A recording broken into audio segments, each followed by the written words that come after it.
The following is a production of CUTV Sports.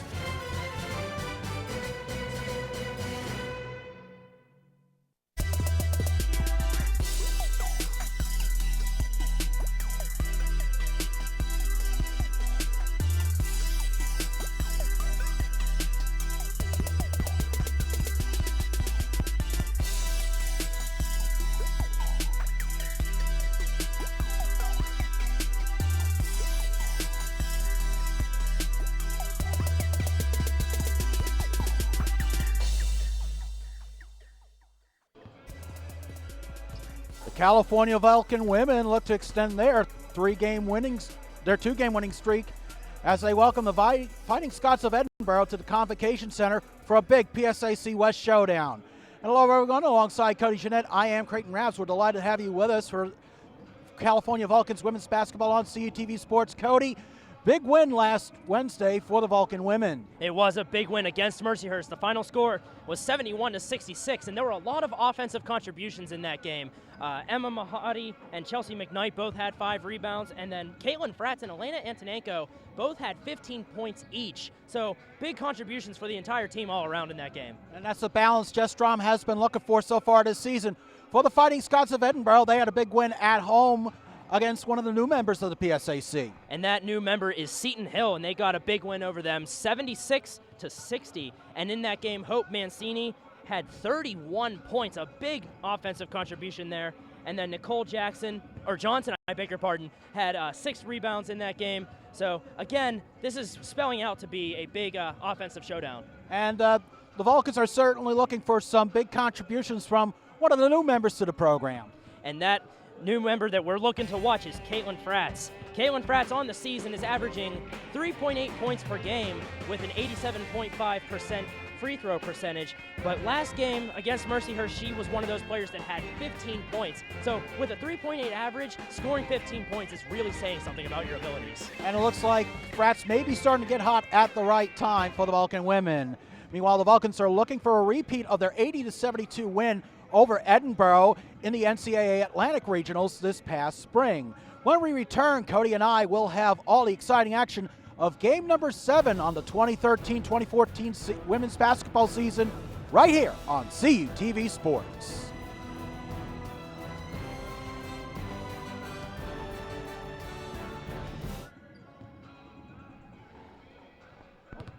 Anywhere. Check out your favorite original programs, coverage of the biggest events on campus, and cheer on your Vulcan sports teams. CUTV, log on, tune in now. Visit cutv.calu.edu/live. With 18 institutions, my conference is the largest league across all NCAA classifications. With nearly 7,000 student athletes competing in 23 championships, my conference sponsors the most championships in Division II. With a 78% academic success rate, my conference graduates student athletes well above the national average. We compete with passion. We take pride in our efforts in the arena and in the classroom. The Pennsylvania State Athletic Conference. Passion, pride, Pennsylvania.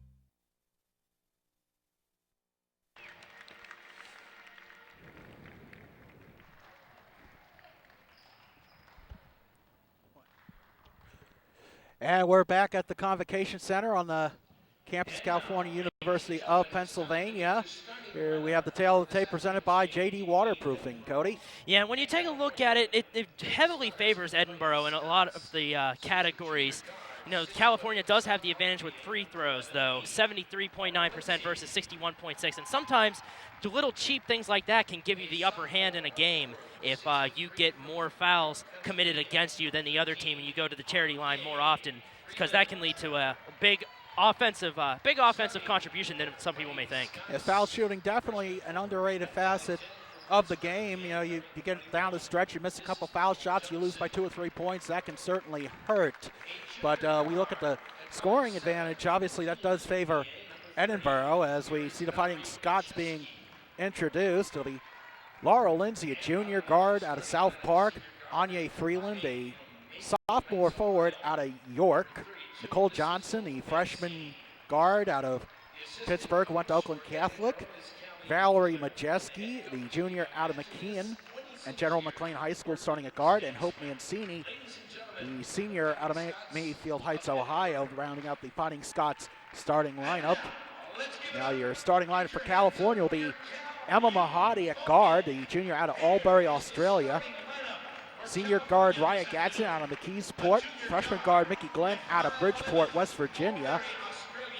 Cece Dixon at forward, the freshman out of Munhall, went to Steel Valley High School. And the lady at the center of it all will be Elena Antonenko, the senior from Moscow, Russia.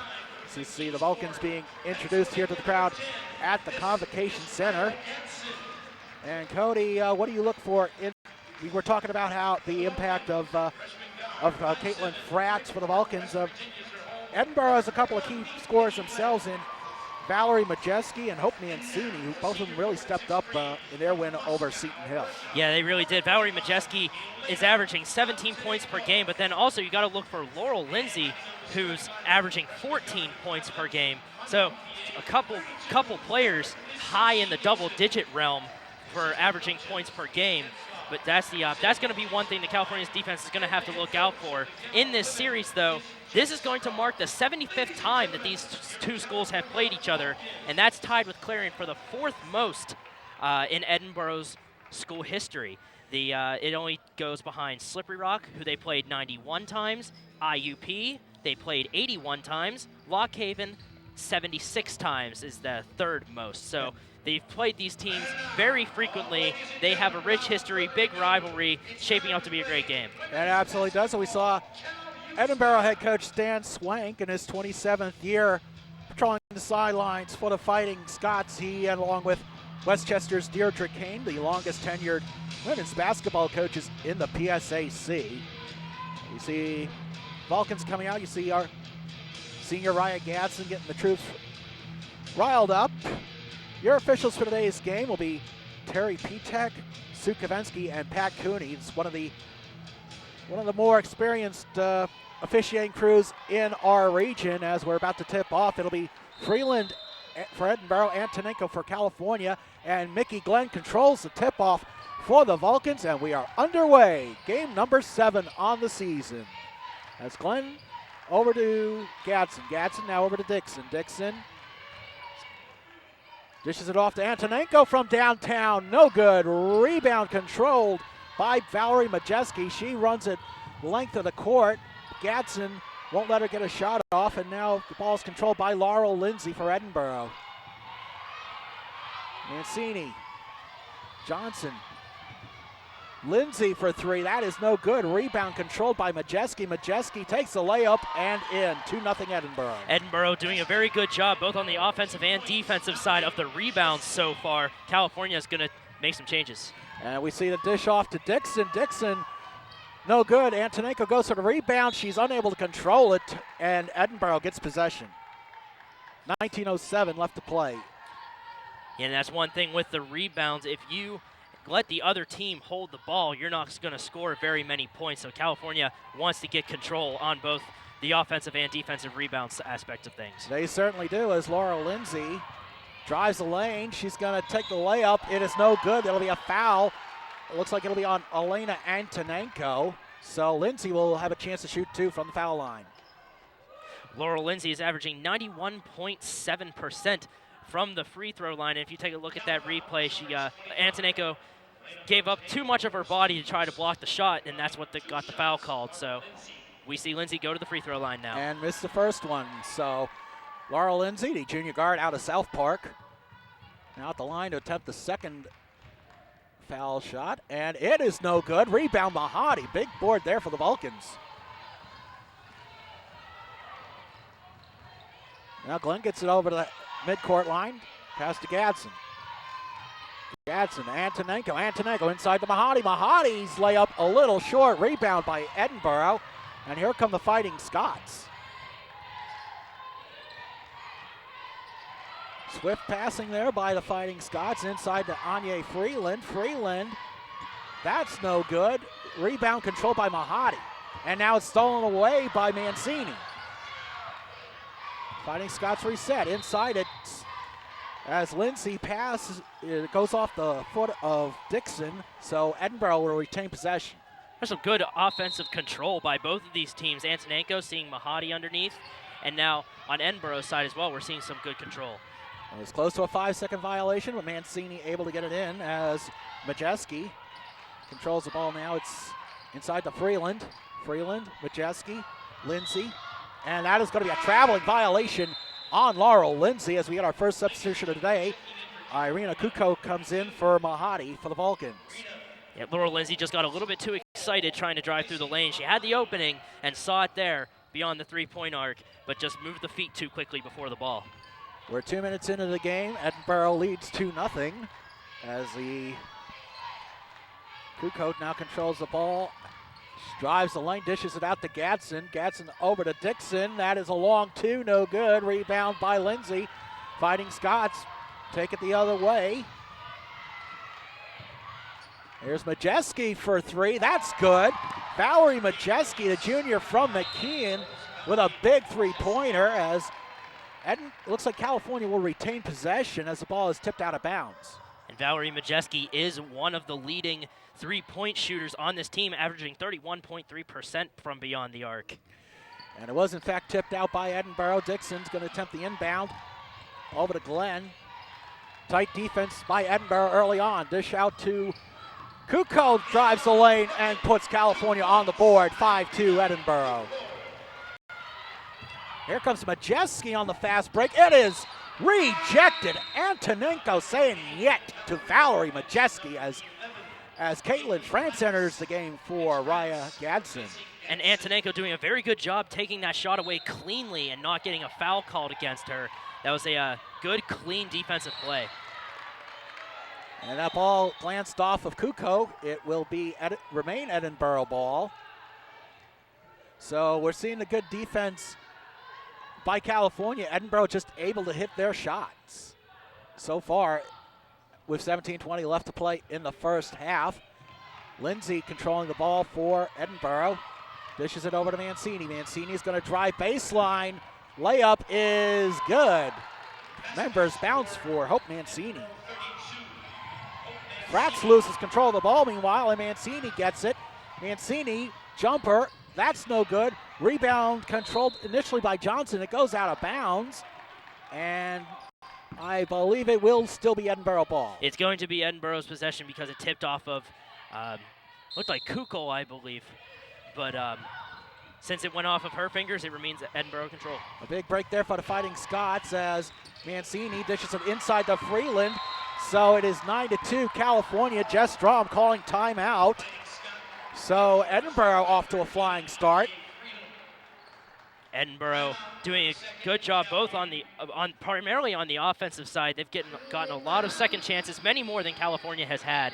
California, I'm not sure if they have gotten a single offensive rebound yet. If they have, they just weren't able to capitalize on it that well with the one shot. I do not believe that. I believe you are correct, Cody, but we'll get that in just a moment. But still, Anya Freeland in her 3 games against California last season, she averaged double figures in those 3 games, including 2 regular season wins by the Fighting Scots and that win by California in the Atlantic Regionals. Scored 18 points in the first meeting almost a year ago to today here at the Convocation Center. And now back in the live action as Cece Dixon unable to control the pass, and so it will be Edinboro ball. That turnovers are really hurting California. That is their 3rd one so far with 16:49 left. And I almost caught it. Yeah, at least it was to your side and not at your head. So nonetheless, back to live action. Mancini drives baseline. It is going to be a foul on Antonenko. I believe that will be her 2nd. Yeah, Antonenko's 2nd foul. You'll see here if you take a look at the replay. Again, just being a little too aggressive with the body and setting up a block. You can't do that in basketball. You have to give a big or a clear lane to the shooter. You can still play defense on them, but just as long as you don't impede on their shooting lane. And Mancini, the senior guard out of Mayfield Heights, Ohio, scored a career-high 31 points in Edinboro's win last Wednesday over Seton Hill. She missed the first foul shot, and she misses the second foul shot. Rebound by Ashley Hines, who's now entered the game. Here comes Davis over to Kuko. Kuko, that ball glanced off of Mancini. It will remain California ball, 16:34 left to play. That was a good save there by California from preventing that ball from going out of bounds, and they were able to maintain control too. Just absolutely stunning. Fortuitous, to say the very least. As now we see Fratz over to Shanice Clark. Clark over to Glenn. Glenn Hines. She's going to try and drive the lane. Unable to get a shot off. 5 left on the shot clock. Inside to Shanice Clark. Clark is double teamed there and is called for traveling. That's a little bit of a surprise. It looked like she had both of her arms being held as she was going up for the shot, but Edinboro gets control as a result of that call. And Terry Pitek right there on the call, so Edinboro now with a chance. Here's a 3 ball by Mancini, no good. Rebounded by Fratz. 3-on-2 for the Vulcans. Fratz drives baseline, gets the shot off, and in. Caitlin Fratz makes it 9-4, Edinboro. And that's one thing that you always like to see. California hasn't done it very much, is that baseline offense. And we have a timeout on the court with 15:55 left. And Cody, let's take a look at some highlights. The score reads 9-4 in favor of Edinboro, and what we've been seeing all game so far is just offensive assertiveness by Edinboro. They have had full control of the ball for a majority of this game, and California has had a few exceptional shots of their own, like this one with Caitlin Fratz.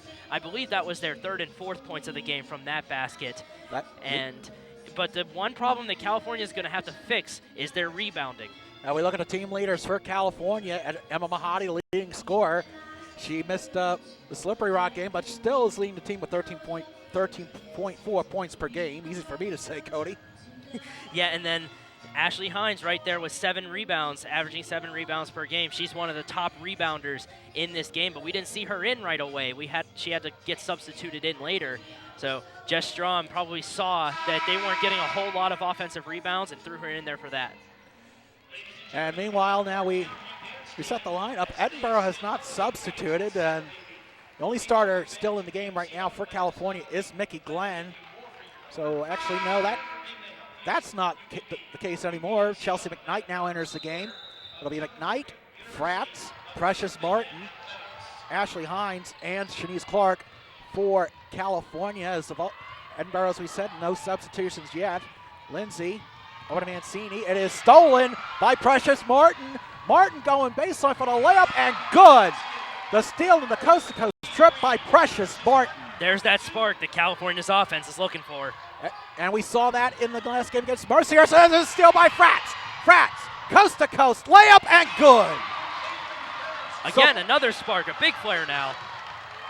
So the California defense getting a wake-up call. We saw the starters struggle against Mercyhurst, and now same almost deja vu as Mancini double-teamed. Over to Lindsay. Lindsay's going to drive the lane, and that layup is no good. It is rebounded by Lindsay. Majeski now resetting the offense. Trying to find an opening. Mancini baseline and runs right into Fratz, no call, and that basket is good, 11-8 Edinboro. Going coast to coast on that baseline. It just shows overall big aggressiveness that can really lead to some points, and we saw it there. Fratz resets the offense, dishes it off to McKnight. McKnight back over to Fratz. 13 on the shot clock, over to Precious Martin. Now Shanice Clark. 7 on the shot clock. That is going to be a foul on Edinboro.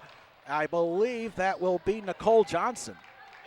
We're going to take a look at the replay here, and we see that was Nicole Johnson on the foul, setting up a block and impeding Shanice Clark's path, and that's what led to the call. So Fratz will inbound to Precious Martin. A reset the shot clock. As Fratz trying to drive, being closely guarded by Mancini. Is a 3 ball by Fratz is short, and did not. They're saying Fratz was saying the ball was tipped, but that did not appear to be the case. as Edinboro gets possession. The officials didn't see a tip either, so it remains Edinboro control now. Nor did I. That was a good call by the referee, Terry Piatek, excuse me. Here's Lindsay. She's going to drive. Instead, dish it off to Mancini. It's Mancini for three. That's no good. Rebound by Johnson. That's no good. Inside to Freeland. That's good. Again, there's that offensive control. Edinboro is just being phenomenal with the ball in their end of the court. Now McKnight trying to reset the offense. Dishes it out to Fratz. Back to McKnight. 13:35 left in the first half.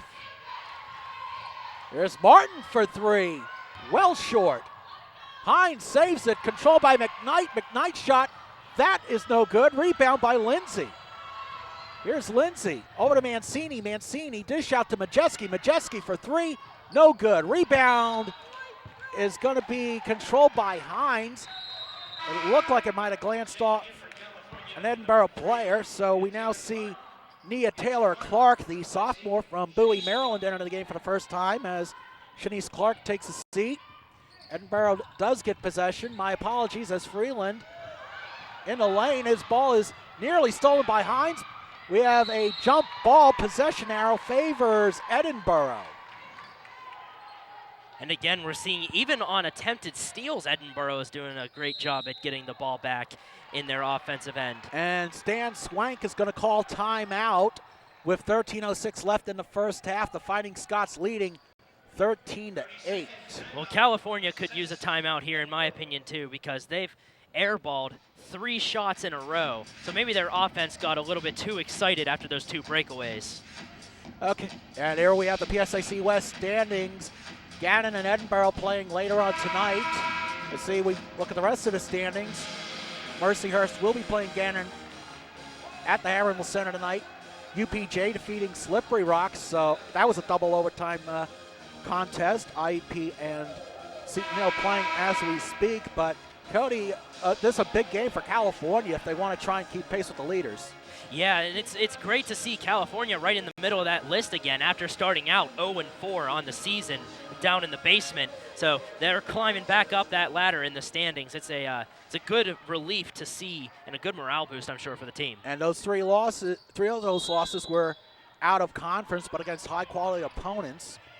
As we're back to live action, Johnson controls the inbounds pass. Mancini for 3. That is good. Hope Mancini on fire from downtown. And here's Fratz, cross court to McKnight. McKnight back to Fratz. 12:48 left to play in the first half. Fratz is going to drive. She is thwarted by Majeski. You see McKnight trying to reset the offense. Inside to Hines. 9 to shoot. Hines, jumper, good. 16-10, Edinboro. California doing a good job keeping this game close and not letting Edinboro run away with it just yet. We see Mancini. He's trying to get open. Over to Majeski. Over to Freeland. Lindsay. Majeski stolen. McKnight. Precious Clark going to go in for an easy layup with 12:08 left. 16-12 Edinboro. And that's Precious Martin's second breakaway layup. So she's had 4 points on the game, all from breakaways. Here's Majeski. Double teamed in the corner. Dish off to Freeland. Freeland cross court to Mancini for 3. Hits the side of the basket rather. Rebound is controlled by Nia Taylor-Clark as Fratz gets it over the timeline. 11:38 left to play in the first half. California not going away quietly as Fratz drives the baseline, and it's good. Off-balance shot successful for Caitlin Fratz. Here's Lindsay. Dish off over to Mancini. Mancini, Lindsay, Freeland, inside layup is good. That was a great seeing eye pass by Mancini to find Freeland open underneath the basket for a big shot. Absolutely, Cody, as we are now at 11 minutes left to play in the first half. Fratz resetting the offense. Over to Clark. Clark looking. She's going to try and drive baseline. Layup is off the mark. Rebound controlled by Freeland. Dishes it off to Lindsay. Here come the Fighting Scots again. Here's Lindsay. She's going to drive, and that counted and one. 10:40 left to play in the first half. We're going to have and we're going to step away for a minute. Your score, Edinboro 20, California 14. This is Vulcan's women's basketball on CUTV Sports.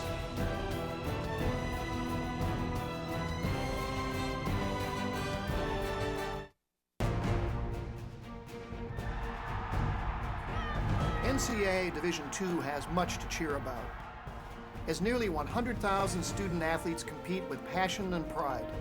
And I'm pleased to share the best news of all. Student athletes are outperforming the rest of the D2 student body in graduation rates. Just another reason why you'll hear us say with pride, I chose Division II. Learn more at d2sa.org. Let's take it to the field. I come through like a freight train, about to push the line back. Only see the gold line, don't matter if your line stack. Because I'm a soldier, you can see my face paint. Know that I'ma get mine by knowing that the rest came. Ready for 'em, let's get it on. We ready for 'em, let's get it on. We ready for 'em, let's get it on. We ready for 'em, let's get it on.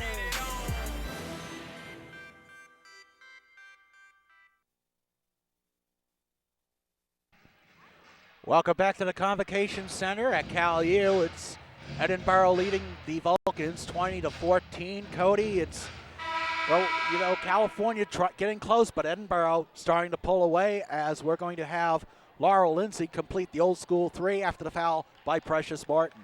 And it's been what I predicted that it would be from the very beginning, is an offensive slugfest, if you want to call it that. You know, 20-14, 34 total points already scored, and we're not even halfway through the first half yet, combined between these two teams. And both offensive producers going head-to-head, it can only mean one thing, and that's going to be an offensive battle. Absolutely, as Lindsay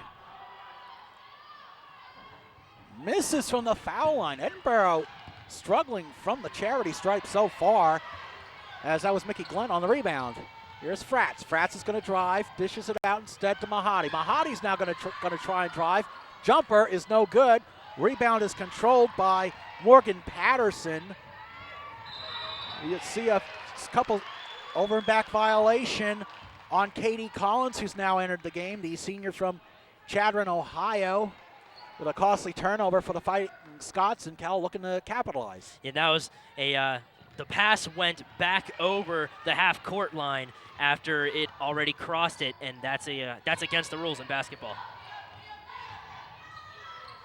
Now the dish inside the Glen, and California able to retain possession. We have a 3-second violation on California, so they turn it right over. They could not capitalize on Edinboro's turnover. Back-to-back Turnovers and giving Edinboro control of the ball once again, even though they've already had so much control after so much rebounding and turnovers as well. Now to be Collins, is stolen by McKnight. 2-on-1 for the Vulcans. McKnight drives the lane and is fouled by Valerie Majeski. It's going to be her first, team second. Lots of California breakaways here in this game, which is one thing that you usually don't see. It's really exciting to watch, truly. You know, this is something that you normally don't see every day, and if it puts up for points for California, I'm sure the California fans are all for it. It'll just be a matter of if California can keep up, as Chelsea McKnight sinks the first foul shot, the junior out of Grove City, Ohio. And now Ashley Hines enters the game as Nia Taylor-Clark takes a seat. Chelsea McKnight is 100% from the free throw line, a perfect percentage on the season. With 9:52 left, McKnight sinks a second. 4-point game. As California tried to get the steal, they were unsuccessful. The Fighting Scots able to retain control. Stolen by Mahadi, over to McKnight. 2-on-1, and Edinboro's defense gets back, and we're going to have an offensive foul on Cece Dixon. Cece Dixon put her body into that and plowed over the defender, and that's what caused the call. The defender on the play was Katie Collins. You know, she did a good job on defense, though. And now here comes tipped away by McKnight, but it goes out of bounds. Edinboro retains possession, 25 on the shot clock, 9:31 left in the first half. So that California defense is certainly, it's been suffocating at times, so that Edinboro has been able to get those shots off inside with a 4-point lead. As Lindsay down the corner, Mahadi closely guarding the dish out to 0-0 Lauren Hippo. Lindsay over to Majeski. Majeski, 7 on the shot clock. She drives inside to Lauren Hippo. That's no good. Rebound by Hines. And Edinboro was running out of time on the shot clock there. They had to get something going, and then California came up with the rebound on the quick shot. And that's where that pressure defense can prove to be suffocating for opposing offenses, as Dixon resets the offense. 10 seconds left on the shot clock. Here's Fratz. Mahadi. Back to Fratz. 6 on the shot clock. Fratz is going to drive. She's got to hurry. 2 on the shot clock. Hines will not get the shot off. A shot clock violation. It did hit the front of the rim, but right at the buzzer. So big costly turnover there by California. And I'm not sure if Caitlin Fratz was aware of just how much time was on the shot clock, and that proved to be costly for California. So now we have a Shanice Clark re-enters the game as CC Dixon takes a seat. 8:37 left in the first half. It is 20-16 Edinboro. Lindsay resets the offense, gives it over to Collins. Collins drives in the lane. Baseline drive by Johnson. That is no good. We're going to have a foul, and that is going to, we'll wait to see who it is on. That'll be, I believe, on Hines, or it'll be on Clark. I couldn't tell if that was 44 or 45, Cody. When we take a look at the replay, they were both involved in there, it looked like. So either one of them could have been called for the foul. And it is against Shanice Clark. First foul shot by Katie Collins is good, the senior out of Chadron, Ohio. And she sinks the second, so Edinboro extends their lead to 6. Here's Mahadi, dishes it over to Clark. Clark baseline. Foul will be called on Laurel Lindsay. That will be a shooting foul. That is Lindsay's first and Edinboro's third. Laurel Lindsay gets charged and is guilty of over the back here on Shanice Clark as she was going up for the shot. So since it's a shooting foul, it will send Shanice Clark to the line. Shanice Clark, the junior out of Toronto, Ontario, Canada, misses the first foul shot. So that's been a bit of a concern for some of the Vulcans this season, early on. And she misses them both. Collins with the rebound. Lindsay now resets the offense. 8:07 left to play in the first half. Here's Lindsay. Goes inside to Freeland. It's tipped away but controlled by Mancini. Mancini with a circus shot. No good. Freeland the rebound. Good. That time it looked like it was just pure luck that Edinboro was able to maintain control of that. Everything's going in their favor on offense. And there's a fast break by Fratz. That's gonna be a foul on Anya Freeland as we have a timeout on the floor. Take a look at the play here. Caitlin Fratz giving it all here on this play, and thankfully the support of the basket is covered in mats. Otherwise, that would have been a big hit all on her back. And we have some highlights here as check out the coast-to-coast drive by Precious Martin. And that's not the only one she's had. She's had a couple of them this game. Precious Martin scoring 4 points, all on breakaways, and then Caitlin Fratz getting one of her own. That's one thing we've been seeing all game that you rarely see in a California game, let alone any basketball game, is all of the breakaways. But Edinboro still doing a great job on offense, maintaining control, whether it be through passing or through rebounding. That's one thing that they've been excelling at, and that's why they lead 24-16 right now. And we see right there, Anya Freeland now with 8 points on the game, 2 of them right there on that layup. And you take a look at the stats ranking. It's early in the season. You still take these stats with a grain of salt, but you see the offense and defense are quite the contrast. Yeah, it's a big contrast there Edinboro and flip-flopped for California. The defensive side is definitely more favorable for California with 71 points, and then Edinboro having 65 points given up. And then on the offense, it's completely backwards the other way. So that's the differences that we've been seeing in this game and all season long. And a correction on that foul, that was actually against Nicole Johnson, so that's Johnson's second. Still the fourth team foul for Edinboro as Caitlin Fratz, the junior from Accident, Maryland, transferred in from UPJ, will shoot 2 foul shots. Sinks the first. Now a 7-point Edinboro lead.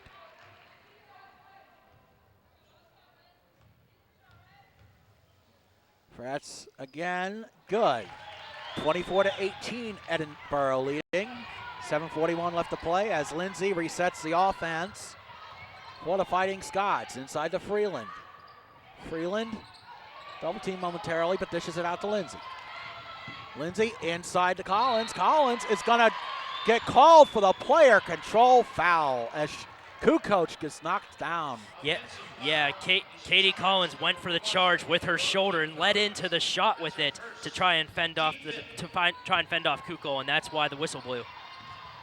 That was right on top of it was our officiating crew as Kukoc is going to drive the lane. That's good, Irina. Kukoc with 2 cuts the Edinboro lead to 4. A little bit of redemption there for getting knocked over by Katie Collins. What better way than to score 2 points? Best revenge, absolutely, as we're going to have another offensive foul by Edinboro. I believe that will be on Laurel Lindsay, Cody. Yeah, Edinboro might be getting a little bit too excited with their offensive control that they have right now. Getting a little too over anxious with trying to make things happen since it's all been going their way so far. And Valerie Majeski re-enters the game as Lindsay is still in the game despite 2 fouls, but nonetheless, Mahadi now controlling. Dishes it over to Precious Martin. Out to Fratz. Fratz resetting the offense. He's going to drive, dish it off to Kukoc. Kukoc over to Precious Martin. Back to Fratz. California weaving. Here's Martin with a short shot, falls short. It's now controlled by Freeland. Lindsay now brings it back over the timeline. And that's one thing California's been struggling with. They get close, but they can't get closer. As we see Freeland over to Mancini. Mancini's going to drive. She gets thwarted. 15 on the shot clock as Lindsay back to Majeski. Majeski gives it over to Laurel Lindsay. Lindsay from downtown. That is good. Laurel Lindsay with a big 3. And Laurel Lindsay only 25% from beyond the arc. It's a big surprise to see her, but Edinboro is very thankful for that shot. And we have I'm sorry, Cody, we have a foul that's going to go against Edinboro. I believe that will be their 7th. So Elena Antonenko, the senior from Moscow, Russia, will shoot a 1-and-1. That foul will be on Anya Freeland. So Antonenko sinks the first. She will get another one as the lead is now cut to 6. And that is the first free throw that Elena Antonenko has made all season. Has 0% coming into this game and makes her first. And she hits the second one. Those were her first free throws of the season, as a matter of fact. So good time for her to get to the line with 6 minutes remaining as Lindsay gets it over the half-court line. Mancini. Closely guarded by Mahadi. Dishes it over to Majeski. Majeski with a drive. Freeland going one-on-one with Antonenko, and Freeland wins that one. Good offensive control there in the paint again by Edinboro. Here's Precious Martin, now dishes it out to Mahadi. Mahadi, long 2 is good. And Mahadi waltzing Matilda as she cuts the lead to 5. Making that shot with her heels on the 3-point line. The longest 2 you can possibly get, but it still works. It's now Majeski. She's going to drive.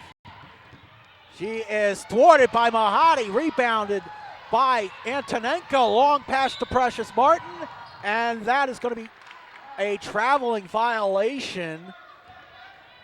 So once again, California with costly turnovers after getting a turnover of their own. Edinboro got a big break here as Precious Martin was going in for that breakaway shot. It would have been 2 more points on the board for California, but the feet moved just a little too quickly. Now Lindsay. Ball now controlled by Mancini. Mancini trying to go baseline. She gets double teamed as we have a timeout. It looks like Edinboro called timeout. So now Terry Petek now over the boards.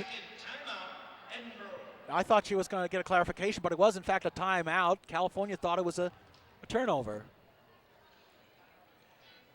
And now you can see from the PSAC West preseason poll, I mean, no surprise that Gannon is up top, but I'd always felt, Cody, 2, 3, and 4 was really a coin flip. Yeah, it really was, and California, after starting out in the basement, is really starting to show that this PSAC West preseason poll was more on the correct side. Now they're in 4th place in the current standings, and the poll has them tied for 3rd with IUP. So they're showing what they're made of and that they can live up to the preseason polls level. And that was a very smart move by Edinboro to get the timeout as they will inbound. 4:54 left to play in the first half. 14 seconds on the shot clock. Mancini will inbound. She will get it off to Majeski. Back on the other side. However, that's not a backcourt violation, which is the correct call, I should point out, as Majeski dishes it inside to Nicole Johnson. That is no good. Johnson gets her own rebound on a fresh shot clock. Here's Majeski. That's no good. Rebound, Antonenko. Martin, 4-on-1 for the Vulcans. Over to Kukoc. Kukoc inside. Precious Martin with the easy layup. Precious Martin again getting those breakaway points. That's one thing she's really good at, and we're seeing that this game. A good showing so far by the freshman out of Harrisburg's Central Dauphin High School as Mancini. She's going to drive. Dish out to Majeski. Majeski for 3. No good. Johnson with the rebound. She scoops it up and lays it in. 31-26 now in favor of Edinboro. There's Mahadi out to Glenn. Under 4 minutes in the first half. Dishes it inside to Mahadi. Mahadi gets triple teamed. Dishes it back out to Glenn from downtown. No good. And the rebound is controlled by Lindsay. We have a foul. That, I believe, is going to be on Kukoc. That is the 6th-team foul, as we are going to have a timeout on the court. 3:47 left to play in the first half. Edinboro 31, California 26. This is Vulcan's women's basketball on CUTV Sports.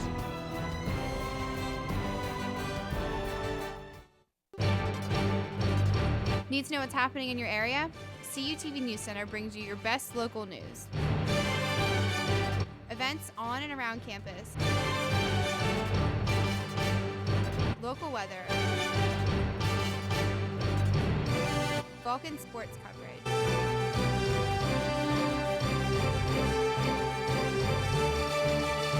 CUTV News Center, live, Thursdays at 5.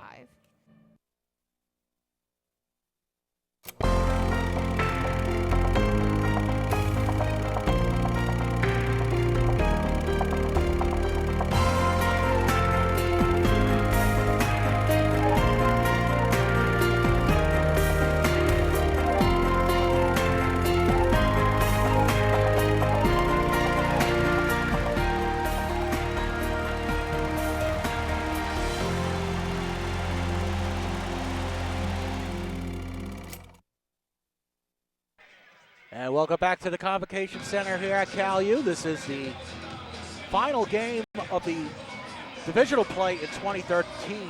There will be 12 more divisional games when the new year, when it changes in 2014. There will be 3 crossover games coming up after finals week, and we'll have more on that in a moment. As Edinboro inbounds, Laurel Lindsay controlling. California trying to keep that lead manageable in single digits at the end of the half as Johnson.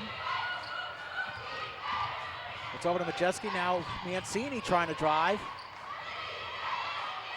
10 to shoot on the shot clock. Lindsay Back to Mancini. Mancini, 5 on the shot clock. She drives inside to Freeland. It is good. Big fake out by Freeland there on that shot, faking out the defender. And Antonenko answers with the layup after the fast break. Lindsay resets the offense. 3:05 left to play in the first half.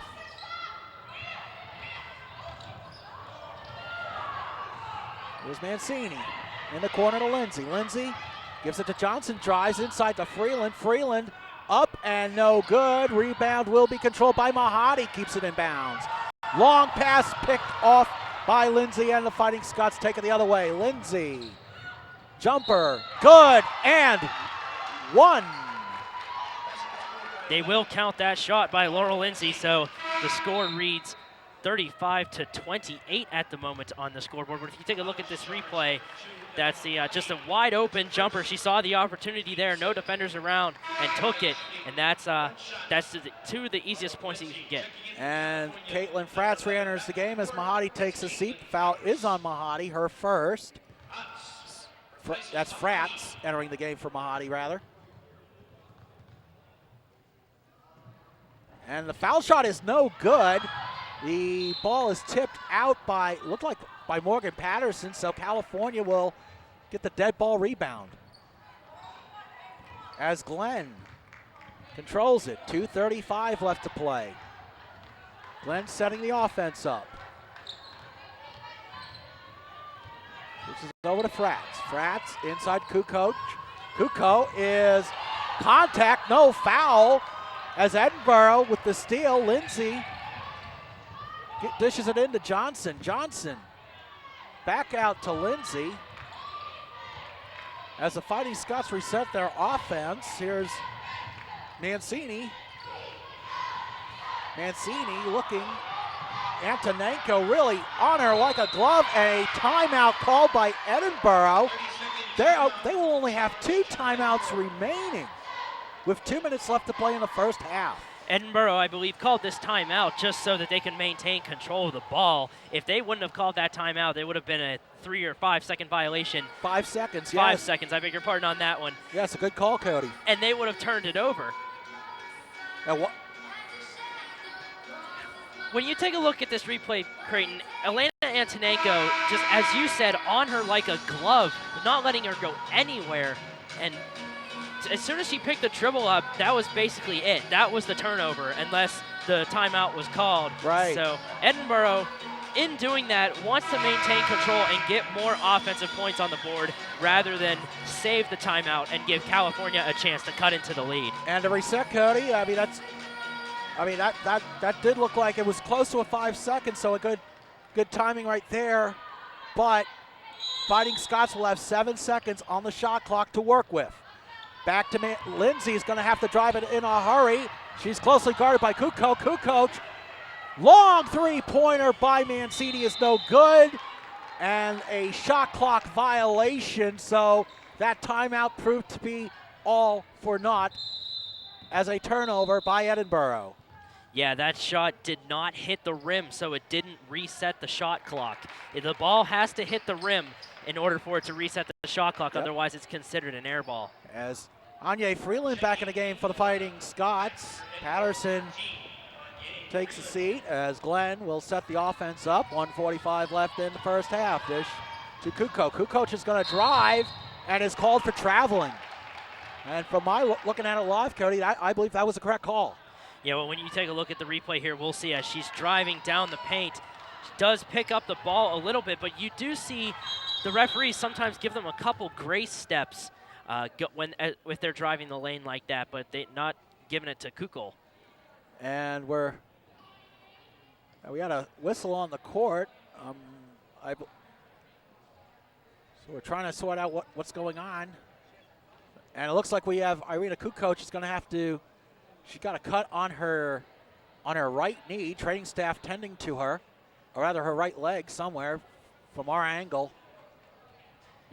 And if there's a player on the court that has an open wound like that, they're not allowed to play by rule. So the training staff making sure that she's still eligible. Yeah, they are taping her up. So Edinboro will now inbound from the just to our right as Lindsay gets it over the timeline with 1:30 left to play in the first half. Here's Majeski. Majeski dishes it over to Mancini. Mancini double teamed, and that ball is going to go out of bounds. And we have a discussion as to who it went off. Yep. Sue Kavensky is saying it went off of Mancini, so California will get possession. It looked like it went off California's foot here, Creighton. If you take a look at this replay, she's trying to get the pass off, and you can see she was standing in the way, but I had a clear view of it. It looked like it went off of her foot. I'm surprised that kick wasn't called. Well, but I'm not questioning the officials or anything, but it goes in California's favor. This is a very experienced crew, so and they were right on top of it as it went off Mancini's foot. Meanwhile, back to live action. Hines up for the shot. She's going to go to the foul line as the foul will be called against Edinboro. I believe that'll be on Lindsay. It is Laurel Lindsay on the call. That is her third foul of the game, and 2 away from fouling out, and we're not even out of the first half yet. Ashley Hines, the senior from Newark, New Jersey, misses the first foul shot as Lauren Hippo, the sophomore from Altoona, enters the game as Lindsay takes a seat. And that could be a very costly loss for Edinboro if Lindsay remains in foul trouble. Hines misses both foul shots. Rebound by Freeland. The ball now controlled by Majeski. She's going to set up the offense. She's trying to drive. Dishes it off to Freeland. Blocked by Fratz. Freeland again, however, gets the rebound. Her layup is no good. And Freeland again gets possession. It is now stolen by Kukok. 44 seconds left in the first half. California's going to call timeout to reset the offense. And so now that'll leave California with 3 timeouts. Go ahead, Cody. I'm sorry. California wisely taking the timeout here. That's all I was going to say, because it's the winding down minute of the first half, and you're down by 7 points. You're going to want to make something happen here. You want to go into halftime with a bang. But in the past couple minutes, Creighton, we've seen Edinboro continue to maintain control in that offensive zone or offensive end of the court, and the double chances, triple chances, second chances, whatever you want to call them, they've gotten so many offensive rebounds. California has been barely given a chance in the rebounding category. Now we see the jumper there by Laurel Lindsay. So they are certainly taking advantage of the second chance opportunities, as Cody said. We should have that. I'm going to try and see if we have 17 second chance points by the Fighting Scots unofficially. So that's rather impressive. With 41.7 seconds left, we're back to live action as Glenn dishes it over to McKnight. McKnight closely guarded by Majeski as McKnight off balance shot is good. Chelsea McKnight cuts the Edinboro lead to 5 as the Fighting Scots will hold for the final shot. Shot clock is off. 20 seconds left. If California can stop Edinboro here, that gives them all the momentum in the world. That's certainly what they are looking for. But Mancini hands it off to Majeski. Dish out. And now Mancini with possession. Tries to drive a lane. And Majeski, that is swiped at. Loses control. The turnover. Not enough time for Hines to get a shot off, but a big defensive stop, Cody, as we go to halftime. And on your first Niagara scoreboard, your score, Edinboro 35, California 30. We'll be back with second half action of California women's basketball right here on CUTV Sports.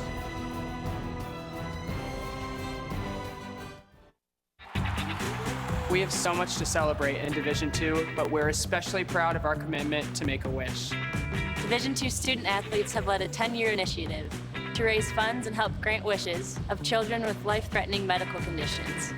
Nearly $3 million have been raised, and hundreds of children's wishes have been granted.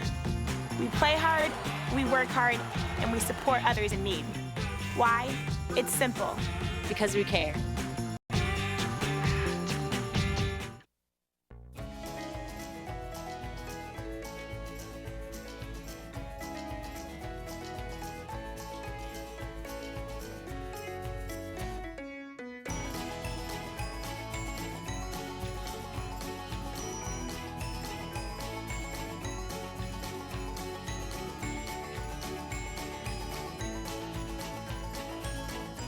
You are watching CUTV, California University Television.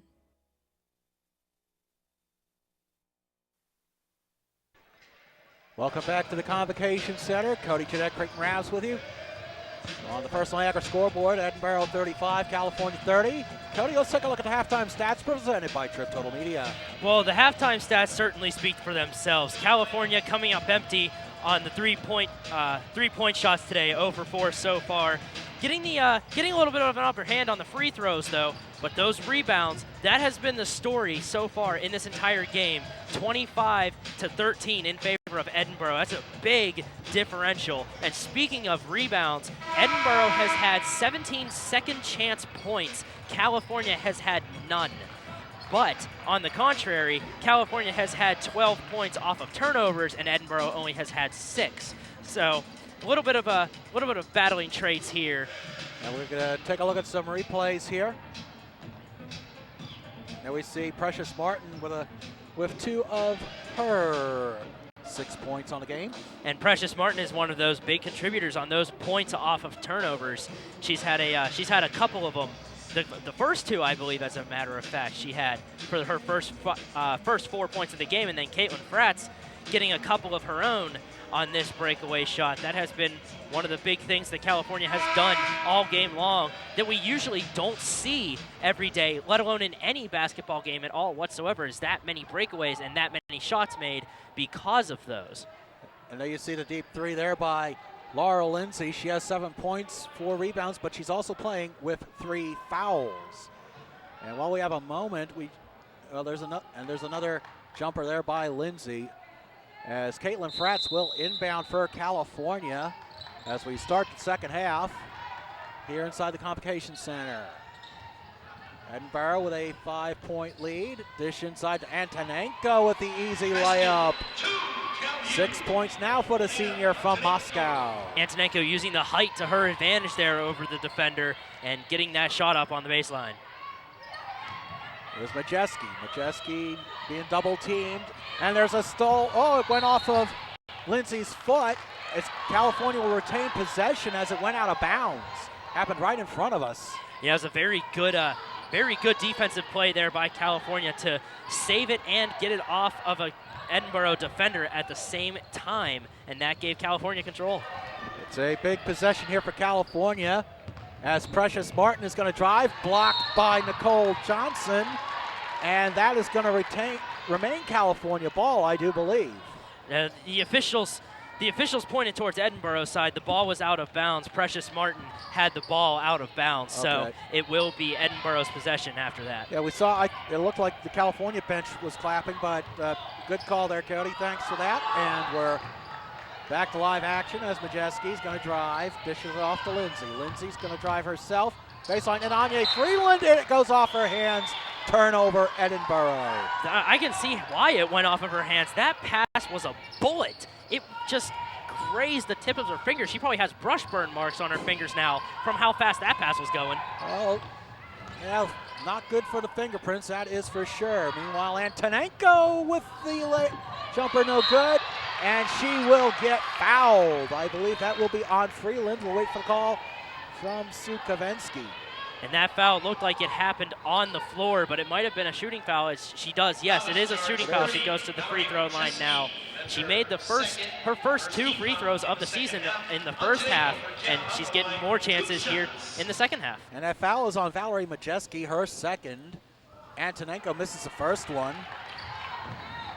So Antonenko, the senior from Moscow, Russia, has a chance to cut this lead down to 2 points with 18:51 left in regulation, and the second foul shot is good. 3 for 4 from the line for Elena Antonenko as California cuts the lead to 2. Here's Mancini. She loses control, but Freeland able to get the ball inside the Freeland. That is good. We've seen that quite a bit today.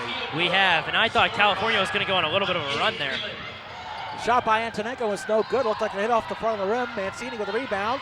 Here comes the Fighting Scots as Majeski's going to drive. Dishes it out to Mancini from downtown. That is no good. Rebound, but controlled by California. Here comes Frats. 2-on-1. Mahadi, Frats, jumper, good! Caitlin Frats cuts it to a 2-point game.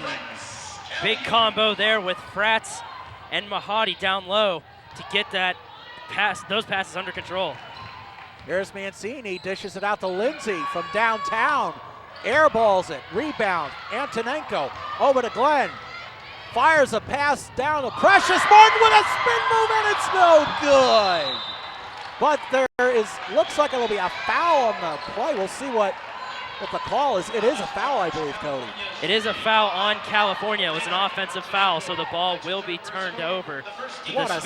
This spin move by Precious Martin, my goodness, really faked out the defender on that one, and that would have been a phenomenal shot if the ball did go in, but the offensive foul is on Elena Antonenko, it looked like on the replay. Actually, they called that, it sounded like on Caitlin Frats. We'll get the clarification in a moment. Meanwhile, back to live action. Majeski's gonna drive inside to Johnson. Johnson can't control it, but it goes out of bounds off of Frats, and you are correct, Cody. It was on Antonenko. I thought I heard Frats over the PA system, but nonetheless, it is Antonenko's third foul. Edinboro retains possession, 12 on the shot clock, and it goes out of bounds. California retains possession. Taking advantage on the turnovers. That's probably one thing that head coach Jess Strom told her team going into halftime, that that one of the main goals they want to have is they want to possess the ball more, whether it be rebounding more or getting more turnovers. And now Frats gonna try and holds on to the ball. Thankfully, here's Mahadi's gonna drive. She can't get a shot off. It goes out of bounds off of Mancini. California keeps possession with 15 seconds on the shot clock. 17-11 left in regulation. It'll be Glenn inbounding for California. Out to Martin. Martin is going to get called for traveling. So once again, we've seen this quite a few times today, Cody. California forces a turnover, but they can't capitalize. Yeah, and we've seen too often today, too, that the feet just move a little bit quicker than the ball does. A little adrenaline, perhaps, as Mancini tries to go baseline, dishes it off to Nicole Johnson. I believe that is Johnson's 4th point of the game. Now a 4-point Edinboro lead as Frats over to Mahadi. Mahadi steps back, resets the offense. Now Frats over to Glenn. California weaving, and Mahadi gets called for traveling. Almost the same play we saw on the last possession, Cody. Happy feet.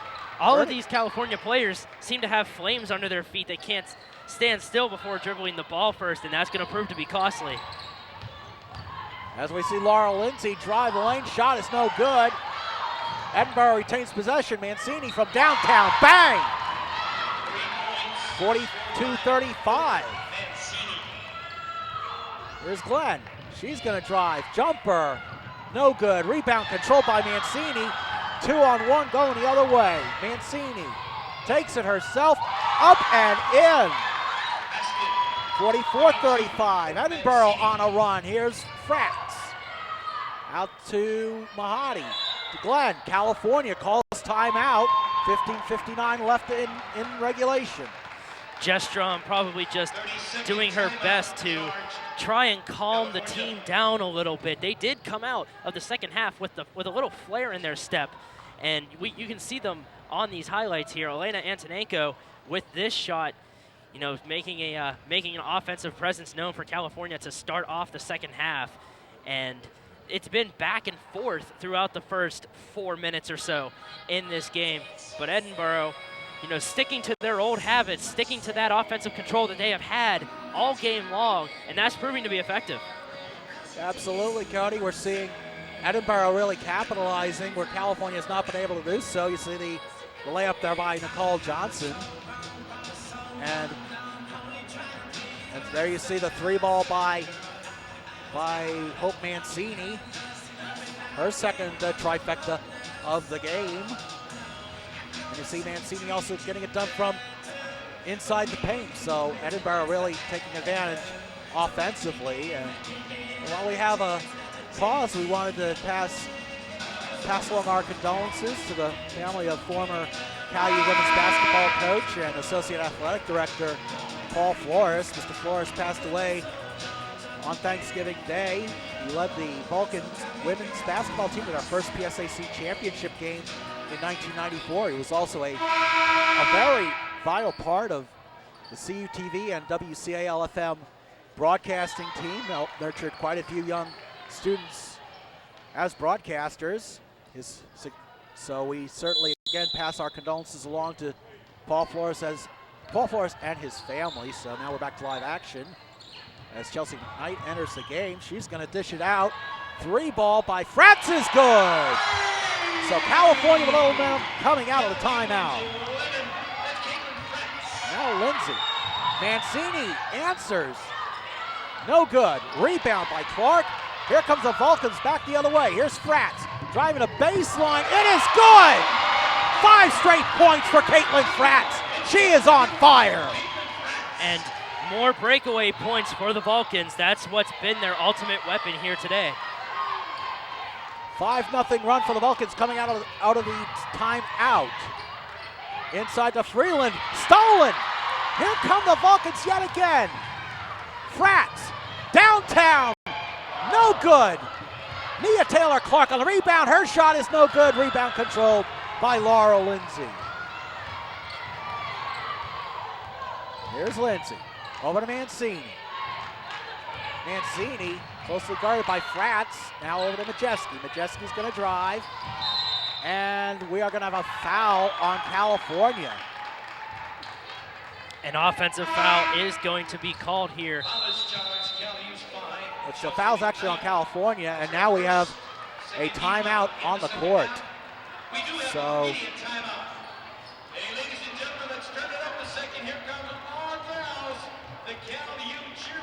Cody, let's talk about, for our technology savvy friends, you can watch CUTV online anytime, anywhere by logging on to cutv.calu.edu/live. You can also check out the full games of our basketball and football and other sports on our YouTube page, CUTV Sports 1. And speaking of online, we want to welcome everybody watching our broadcast today on America One. We're delighted to have you with us. Cody, I mean, it's incredible how technology has grown over the last few years. It has, ever since I've been a student here. It's been evolving into so many different things. You know, uploading the full games onto YouTube is something brand new that we just started doing this past year, and it's become a lot easier to share the CUTV programming with family and friends, or anyone else that you may want to. And you know, we've gotten fans from some of the other PSAC schools giving us some good feedback, and we are greatly appreciative of that. Not only for us, but our entire crew. They do a phenomenal job as Edinboro will inbound. 14:49 left in the first half. Fighting Scots leading 44-40. As you see on the UPMC health plan scoreboard. Freeland, turnaround move, that is no good, and it looks like we're going to have an over-the-back foul on Chelsea McKnight. That will be her first, 3rd team foul for the Vulcans this half.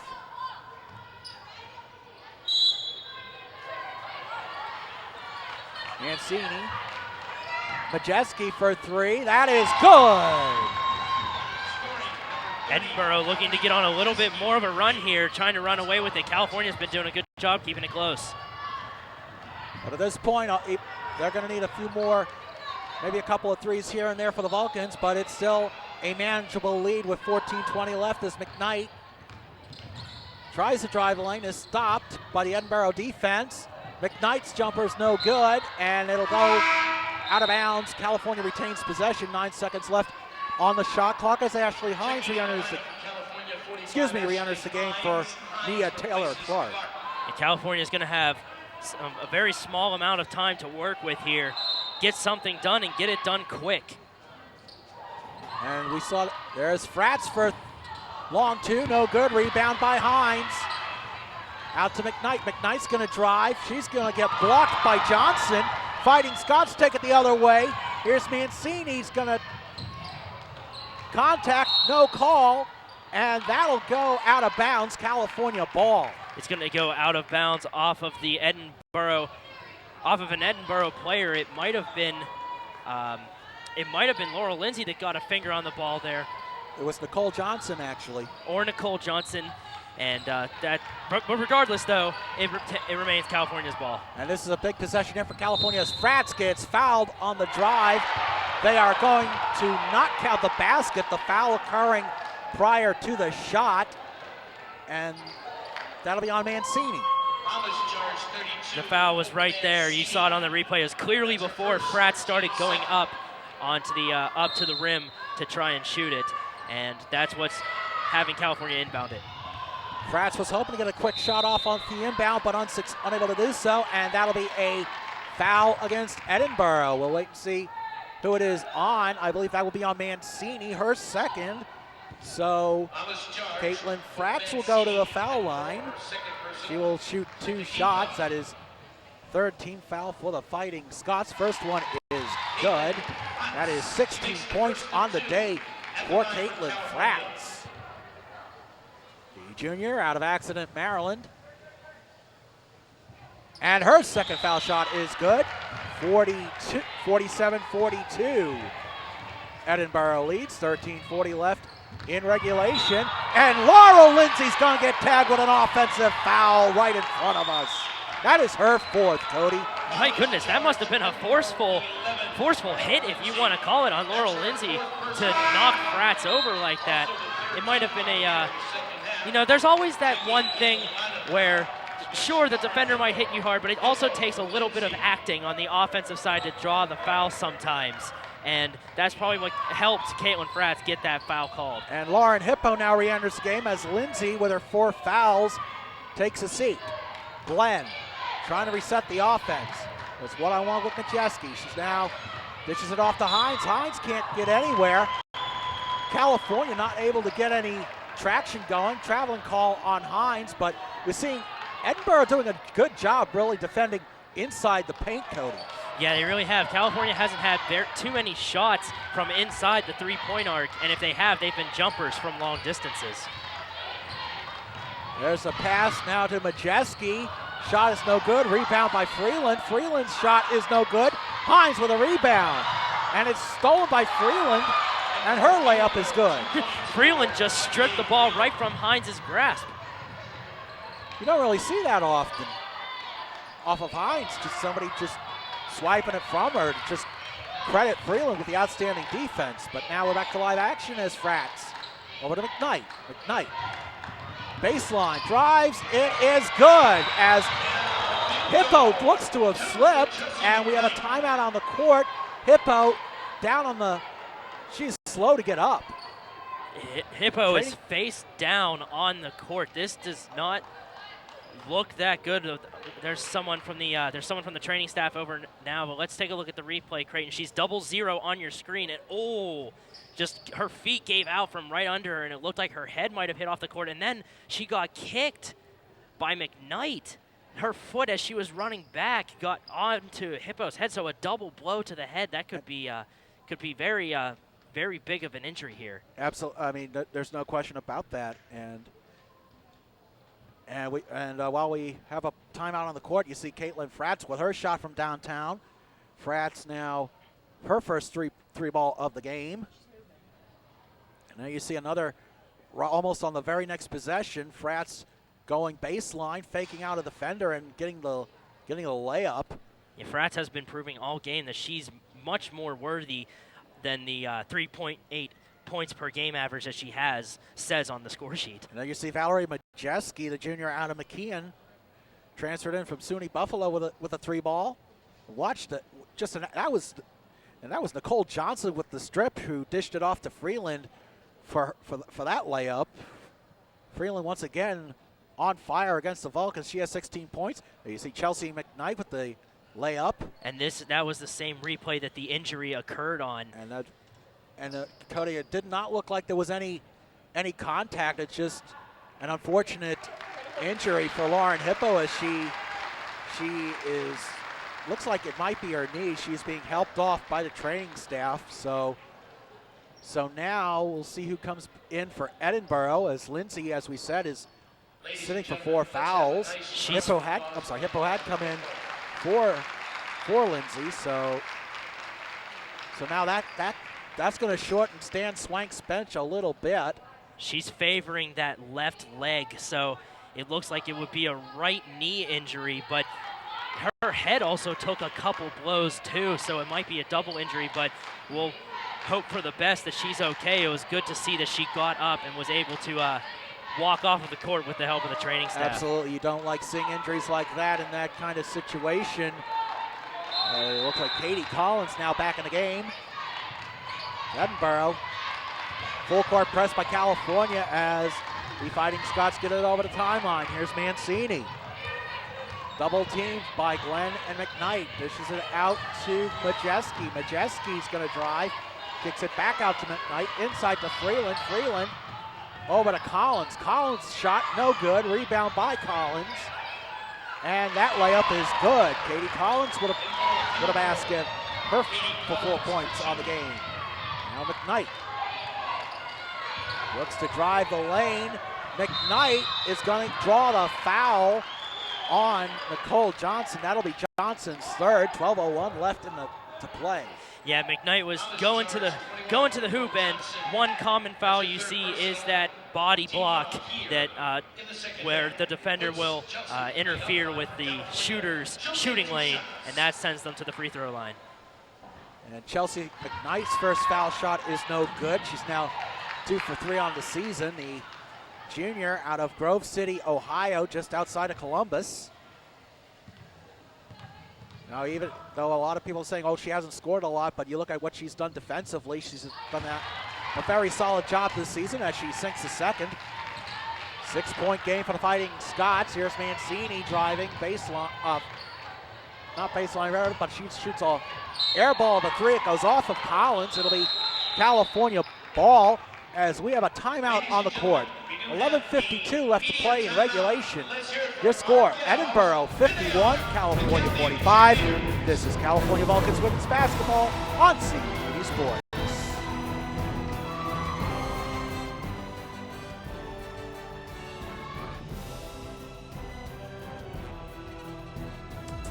Watch CUTV online anytime, anywhere. Check out your favorite original programs, coverage of the biggest events on campus, and cheer on your Vulcan sports teams. CUTV, log on, tune in now. Visit cutv.calu.edu/live. With 18 institutions, my conference is the largest league across all NCAA classifications. With nearly 7,000 student athletes competing in 23 championships, my conference sponsors the most championships in Division II. With a 78% academic success rate, my conference graduates student athletes well above the national average. We compete with passion. We take pride in our efforts in the arena and in the classroom. The Pennsylvania State Athletic Conference. Passion, pride, Pennsylvania. Welcome back to the Convocation Center here at California University. 11:52 left to play in regulation. California trailing Edinboro 51-45.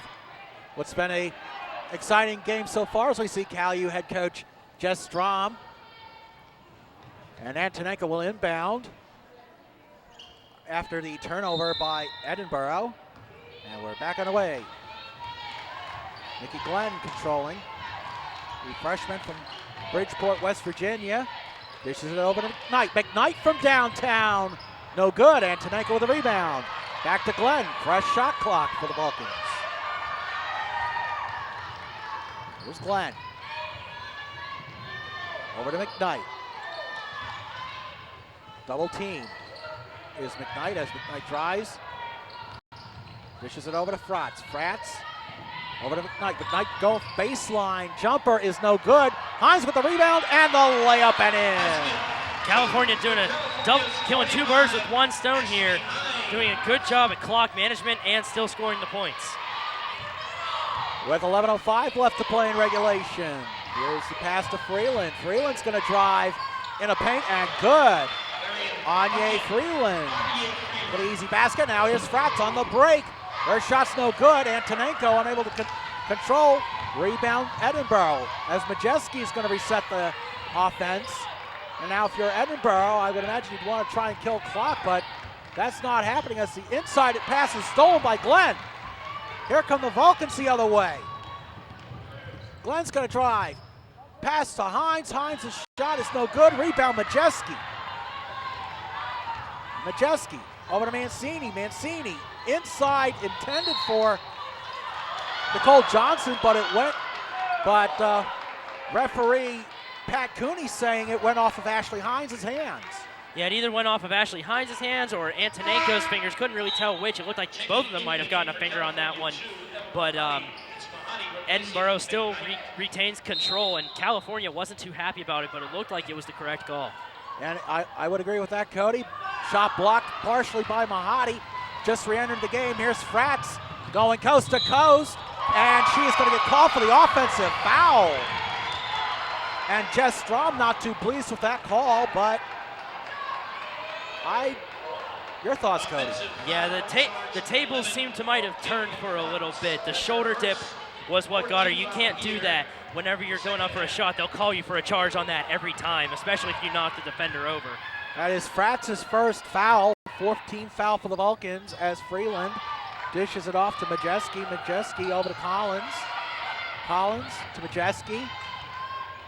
9:59 left to play in regulation. Majeski inside to Freeland. Freeland going one-on-one with Antonenko, and once again, Anya Freeland getting the better of the Vulcans. That's 20 points now for the sophomore from York. Ball's now controlled by Frats. Over to Mahadi. Mahadi's going to drive the lane. Instead, she'll dish it to Hines. Hines with an off-balance shot, no good. Rebound controlled by Freeland for the Fighting Scots. Edinboro starting to maybe pull away a little bit. What we've seen California answer throughout the game as Freeland with an off-balance shot, no good. Hits the side of the rim. Rebound controlled by Antonenko, and we're going to have a foul, it looks like. And we'll wait to see what Terry Petak calls. It'll be against Katie Collins for Edinboro. That is her second. And that will give California control, and they'll have another opportunity to keep this game close. They've been doing that all game long, doing a great job at keeping this game close. It could be a lot worse than it really is now. But one interesting fact to note, Creighton, Edinboro is 5 points away from 60. Whenever they score 60 or more in a game, they are 77-5. And that's going back quite a few years, Cody. And we see Mahadi over to Kuko, who just ran out of the game. Her three ball is short, rebounded by Johnson. And here come the Fighting Scots. 8:41 left in regulation. There's Mancini. Mancini over to Majeski. Majeski. Collins drives. No, she can't get past. Her shot is partially blocked by Frats, who gets the rebound. And Frats bounces it off of Collins' foot. It goes out of bounds. Possession for California. Savvy move there by Caitlin Frats. That's another thing that California has been doing really well here, is making sure that when the ball goes out of bounds, that it does get off of an Edinboro player first. That would certainly help, to say the very least. But we're back to live action. Here is Frats from downtown, no good. Antonenko with the rebound. Antonenko back to Frats. Vulcans with a fresh shot clock. They will reset. And there's a three ball by Mickey Glenn, no good. It's short, hits the rim. Rebound is controlled by Glenn, and the Vulcans will reset again. Very good job by Glenn to not get called for a travel there. Antonenko for a long two. That's no good. Rebound by Collins. Here come the Fighting Scots. Majeski. Ball is batted out of bounds by Caitlin Frats with 7:30 left. We will have a timeout on the court. The score reads 55-47 in favor of Edinboro Creighton. Now let's take a look at how we got here in this half, and the story has been the same all game long. Down low in the paint, or on the baseline. Edinboro's offensive presence has been so dominant there. But California, there's one thing they've got going for them is their three-point shot, excuse me, the free throw shooting is heavily in their favor, along with some of the breakaway points. The breakaway points is another thing that California has had going in their favor. We see Anya Freeland there dominating, and meanwhile, we have an upset in the PSAC West. They just went final from Greensburg. Seton Hill 63, IUP 62. So Seton Hill earning their first win in PSAC West play. That could shake up the balance in the league going forward. So a big win for the Griffins. As I recall, IUP nationally ranked. Seton Hill is one of the newest members in the PSAC, as you said in our open, Creighton, and getting some wins under your belt whenever you just join a new conference, really shows that you're starting to build a solid foundation and settling into a new conference, new opponents, new rivalries, a whole new story being written. And the IUP campus is just a short drive down Route 119 from Greensburg, so that could be a nice budding new rivalry there between IUP and Seton Hill. As we come back to live action, here's Majeski, dishes it out to Collins. Collins is going to get the hoop and the horn. So that's a big play coming out of the timeout, Cody. That is a big point. It's going big. It's going to be a big momentum shifter in Edinboro's favor to get that and one. So Collins completes the old school three. That is 7 points on her. Foul was on Shanice Clark as California will call time out. So with 7:30 left in regulation, Edinboro, I believe this is their largest lead of the game. And we did have the clarifying on the IUP was ranked 25th in the country coming into this game. We had last week's rankings in front of us, but nonetheless a big win for the Griffins.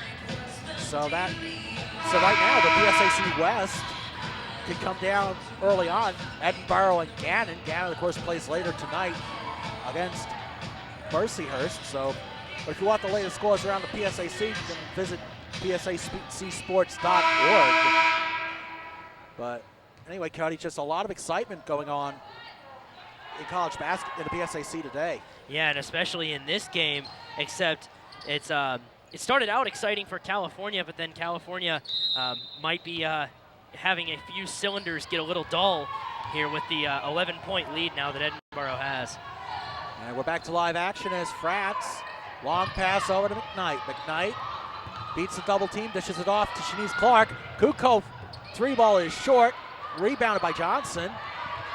And there come the Fighting Scots. It's Mancini. Majeski, that's a three ball, no good. Rebound by Collins. Collins with the spin move and the layup is good. And now Edinboro is at that 60-point mark, that pivotal 60-point mark. They're 77-5 whenever they score 60 or more. And Edinboro showing why they have become one of the elite teams in the PSAC over the past 3 seasons. As Clark's stripped by Nicole Johnson, we're going to have a traveling violation. So with 6:44 left, Edinboro with a 13-point lead. Checking back into the game from California, 25, Elena Antonenko re-enters the game for the Vulcans. To quickly reset the lineup for the Antonenko, McKnight, Frats, Kukoc, and Precious Martin for California. Freeland, Johnson, Majeski, Mancini, and Collins for Edinboro. And there's McKnight. Jumper is no good. Rebound controlled by Collins. Over to Mancini, and nearly right in front of us as we have a jump ball. Possession favors Edinboro. And that jump ball, California's really wishing they could get it back right now, and because this will give Edinboro more of a chance to regain their not regain their lead, but extend it. Well, that works too, but nonetheless. Here's Collins.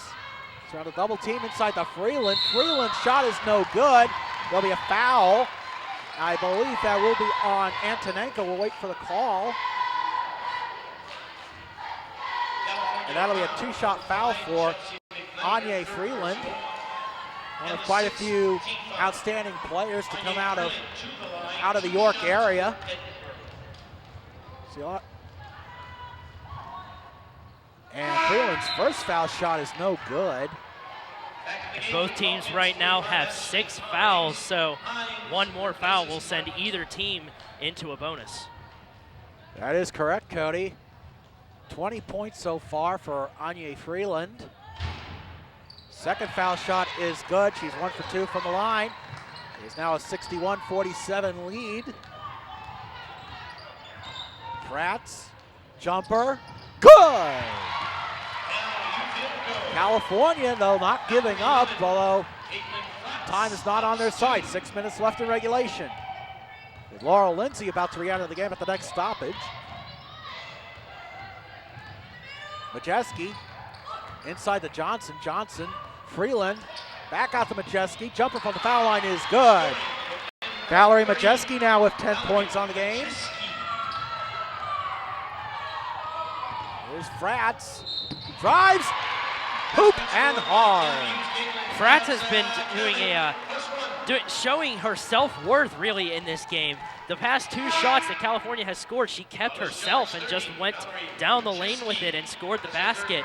She's showing that, again, like I said before, that 3.8 points per game that's on the score sheet, she's proving that she's worth a lot more than that. And remember, she had struggled her first 4 games of the season, but she's really picked it up as of late as Caitlin Fratz completes the old school 3. 63-52, Edinboro leading.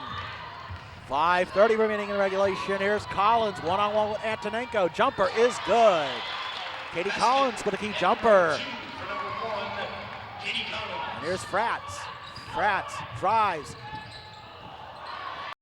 Antonenko with the second chance points as now Edinboro comes back the other way. 65-54, steal by McKnight. And McKnight controls it. We're going to have another jump ball, possession arrow, California. And again, Caitlin Fratz on that previous shot, again keeping it for herself. But luckily for her, Elena Antonenko was under the hoop to get the rebound. And is a little bit of a rarity to see during this game. California getting an offensive rebound. We usually see Edinboro get their shots. We have in fact seen that, Cody. 5 minutes left to play in regulation. McKnight. She's going to drive on the outside of the lane, and no good, but she will draw the foul. And that is Edinboro's 7th team foul, so that will send California into the bonus. That is Nicole Johnson's 4th foul. You see the contact on the back of McKnight, so McKnight will have a chance. So that'll be 18 fouls for the Fighting Scots as Chelsea McKnight hits the first one. 8 points on the day. Collins re-enters the game for Nicole Johnson. Go ahead, Cody. Chelsea McKnight still boasting that 100% free throw percentage. And she is 4 for 5 from the line so far today, but California cuts the lead to 9. Mancini gets it over the timeline. We have a whistle on the court. And are they giving Edinboro a timeout? Because I thought that was a steal by McKnight. It looked like the ball went off of whoever was dribbling for Edinboro there on that play. It went off Mancini. I'm sorry, Cody. It went off of her foot, yes. It was. Edinboro calling timeout right as the steal was happening. So, well, we're down the home stretch of our 2013 broadcast schedule. We have our final sports telecast of the 2013 calendar year. We will be taping the commencement ceremonies, the graduate commencement on the 13th next Friday, and then undergraduate commencement on the 14th. Our next sports telecast will be January 11th when we travel to the Sports Center at UPJ, back here at the Convocation Center on the 15th. And incidentally, even though we'll be off for the winter break, the Vulcans will not. Their next home game will be here on December 17th against Westchester, a 83-81 winner over Kutztown today. The Golden Rams are 6-2 on the season, so a very formidable opponent for the Vulcans for their first crossover game after finals, as we are back to live action. Here's Laurel Lindsay back in the game. She's playing with 4 fouls. Which is it inside. Majeski. Ball goes out of bounds, but off a California player. Possession, Edinboro. Edinboro's going to have 14 seconds on this shot clock to work with. And there's a dish out to Majeski. Majeski over to Lindsay. Lindsay inside to Freeland. Freeland with the spin move and gets the friendly bounds. Basket scored by 11, Laurel Lindsay. So California now down 11 as Frats passes it to Antonenko. Antonenko is going to draw a foul. I believe that'll be on Majeski. Yeah, the foul's going to be called on Majeski here as we take a look at this replay. Just being a little too aggressive there on the defensive side of the ball, and you see the official point to where they're going to inbound it. And it'll be a 1-and-1 situation for the Vulcans. California down 11, 4:15 left to play in regulation. And Antonenko on the after. Antonenko is 3 for 4 from the foul line today. And the first one is good. She will get another one, cuts the lead to 10. Once again, to reset the foul situation for Edinboro. Lindsay, Nicole Johnson, and Valerie Majeski each with 4 fouls. So Edinboro playing with a little bit of fire at this point. Antonenko misses a second. Freeland with a rebound. Here comes Laurel Lindsay back up the court for the Fighting Scots. Lindsay, long pass over to Collins. Collins, the long 2 is good. Round and round, the ball goes down the hoop with her heels at the 3-point line, and Edinboro gets the lead back to 13 or 12. I beg your pardon. There's Kuko from downtown. Bang! 69-60 Edinboro. California not giving up. We're under 4 minutes, and we have a foul. It'll be on Kuko. That will be her second. So that is team foul number 7 for Edinboro. As we take one final break, your score with 3:43 left. Edinboro 69, California 60. This is California Vulcans women's basketball on CUTV Sports.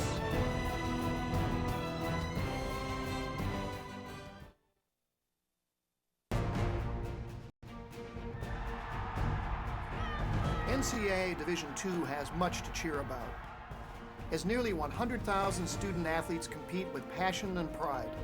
And I'm pleased to share the best news of all. Student athletes are outperforming the rest of the D2 student body in graduation rates. Just another reason why you'll hear us say with pride, I chose Division II. Learn more at d2sa.org. Let's take it to the field. I come through like a freight train, about to push the line back. Only see the gold line, don't matter if your line stack. Because I'm a soldier, you can see my face paint. Know that I'ma get mine by knowing that the rest came. Ready for 'em, let's get it on. We ready for 'em, let's get it on. We ready for 'em, let's get it on. We ready for 'em, let's get it on.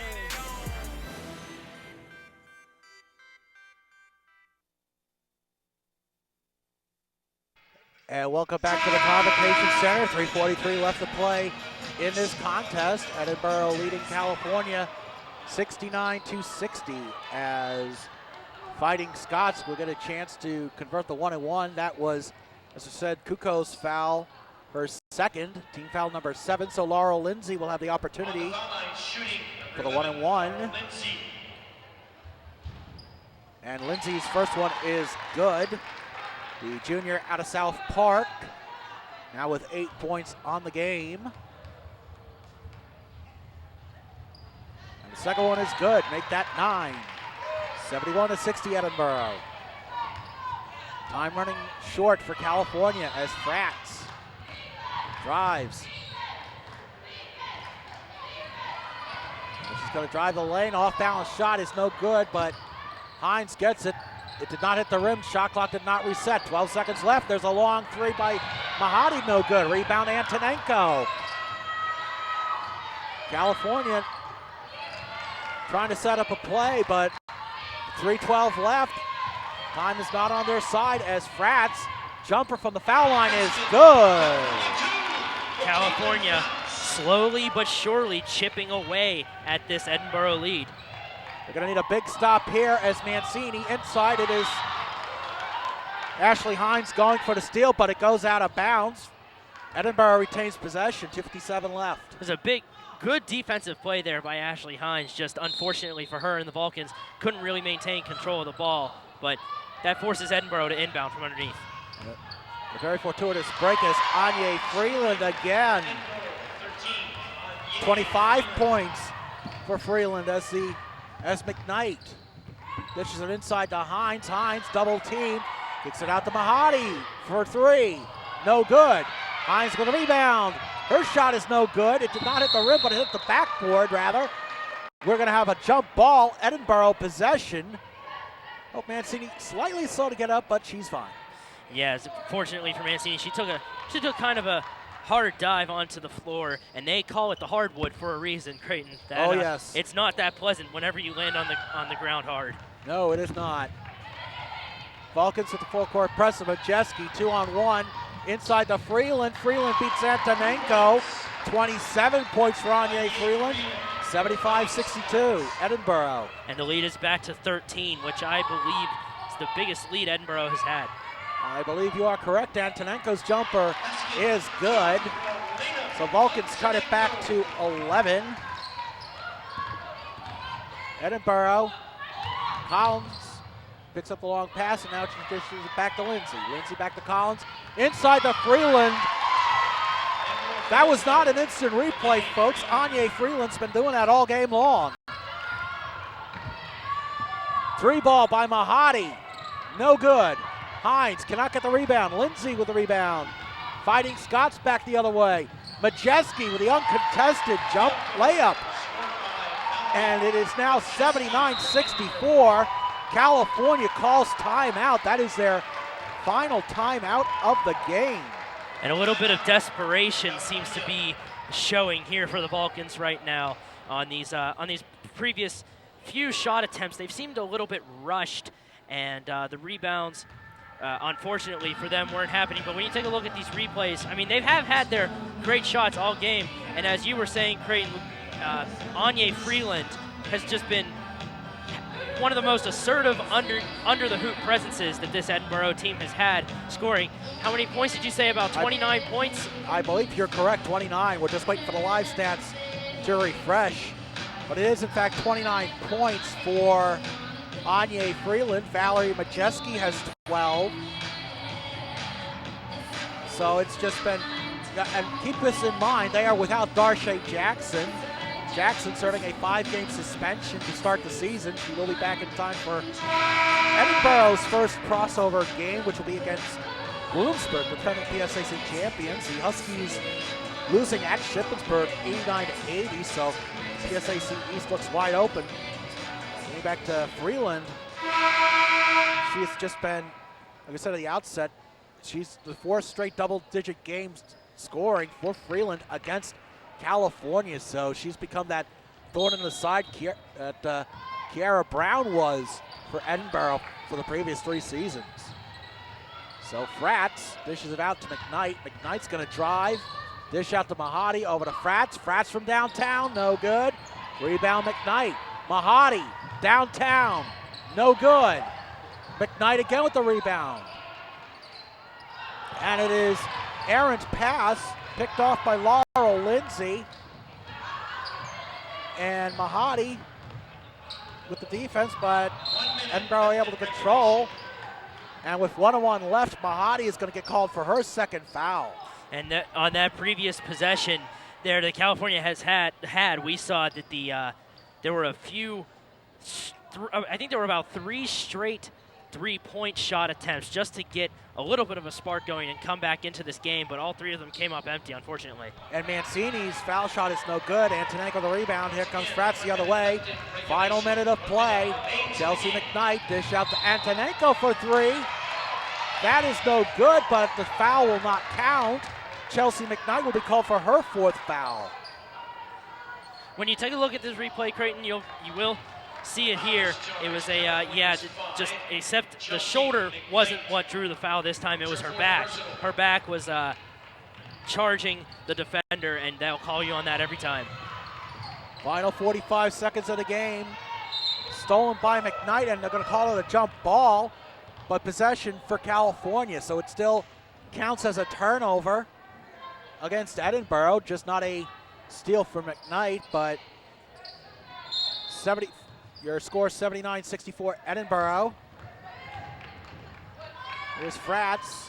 McKnight trying to find an opening, dishes it off to Antonenko. Antonenko, jumper from the foul line is good. 32.2 seconds left to play, 2-second differential between the shot clock and game clock. California, full court press, Edinboro able to break it, and the ball stolen by Mahadi.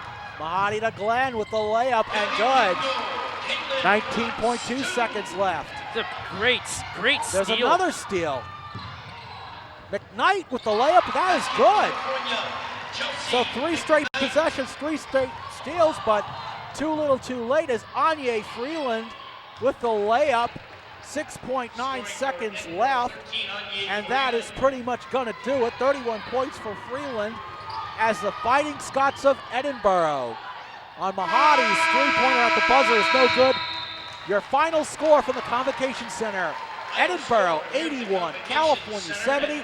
As you see there on the UPMC Health Plan scoreboard.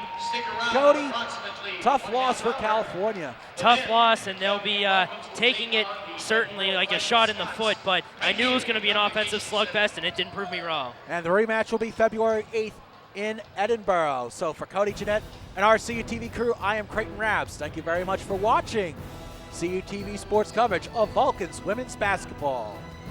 We will see you